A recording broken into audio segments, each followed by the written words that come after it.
नमस्कार, प्रणाम। हम खुशबू मिश्रा आप सबके बीच में फिर से एगो नया सोहर गीत प्रस्तुत कर रहल बानी। आप सब लोग गीत के ज़्यादा से ज़्यादा सुनी। गीत अच्छा लगी तो एक लाइक ज़रूर करब, कमेंट द्वारा ज़रूर बताएं गीत कैसन लागल। चैनल पे नया रकम तो सब्सक्राइब भी कर ले। अपना फैमिली और फ्रेंड में ज़्यादा से ज़्यादा शेयर करें ताकि हमारा आगे वाला हर अगला वीडियो आप सबके बीच पहुंच सके। Thank you. सबके विदेशिया विदेशे गईले सब सुखवा देके गईले, सब सुखवा देके गईले हो। अरे हमारो विदेशिया विदेशे गईले, दिल में दुखवा देके गईले, दिल में दुखवा देके गईले। अरे हमारो विदेशिया विदेशे गईले, दिल में दुखवा देके गईले, दिल में दुखवा देके गईले। दुआर से अइले लछन देवरा, भाभी से आराज करे, भाभी से आराज करे हो। ए भाभी काहे तोहर मुहावा उदास, काहे रे मनवे दिल, काहे रे मनवे। सबके विदेशिया विदेशे गईले, सब सुखवा देके गईले, सब सुखवा देके गईले हो। ये देवर हमारो विदेशिया विदेशे गईले, दिल में दुखवा देके गईले, दिल में दुखवा देके गईले हो।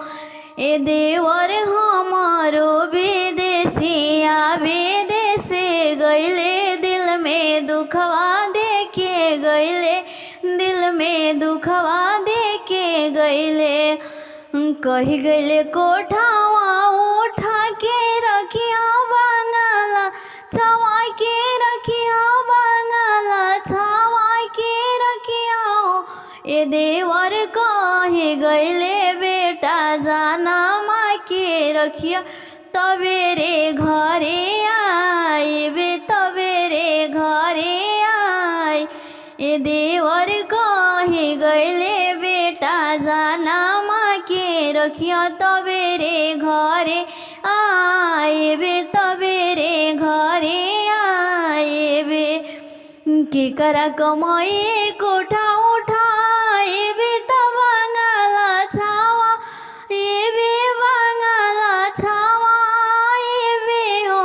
ए देवर के कारा से जड़िया हम सो एबे, तब बेटा जाना माँ एबे, तबेरे सैया आई है, तबेरे सैया आई है नो। हमारे कमाई कोठा उठाई हो, तो बंगाला छवा इहो, तो बंगाला छवा इहो नो हो। ए भाभी हमारा से जड़िया तो सोई हो, तो बेटा जनम आई हो, तो बेरे भैया आई है, तो बेरे भैया आई है नो। जौना मुहे देवर बाबू कहले, जौना मुहे बाचा कहने हो। ए देवर जौना मुहे कहनी लछन देवर रमैया कैसे कहबे, रमैया कैसे। ए देवर जौना मुहे कहनी लछन देवर रमैया कैसे कहबे, रमैया कैसे कहबे हो।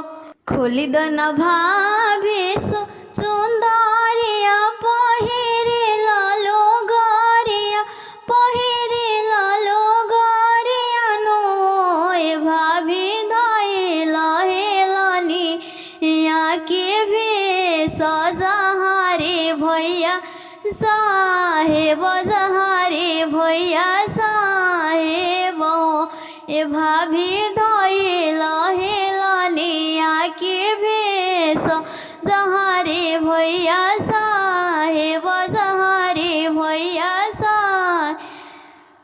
पेन्हली खोली देली भाभी चुंदरिया पहिराले लोगरिया पहिराले लोगरियानो ललना धैले हेलनिया के भे सहजहारे सैया साहेब जहारे सैया साहेब कहवा की हो तू हेलनी कहारे कैले जालो नो हेलनी कैरे रुपैया तोहरो मोल गैरे रतिया रहेलु गैरे रतिया गाम नगर के हम धागड़े ने सहरे कैले जाइले सहरे कैले जाइले हो राजा 60 रुपैया हमारो मोल हो नवही रतिया राहिले नवही रतिया राहिले हो ए राजा 60 रुपैया हमारो मोल हो नवही रतिया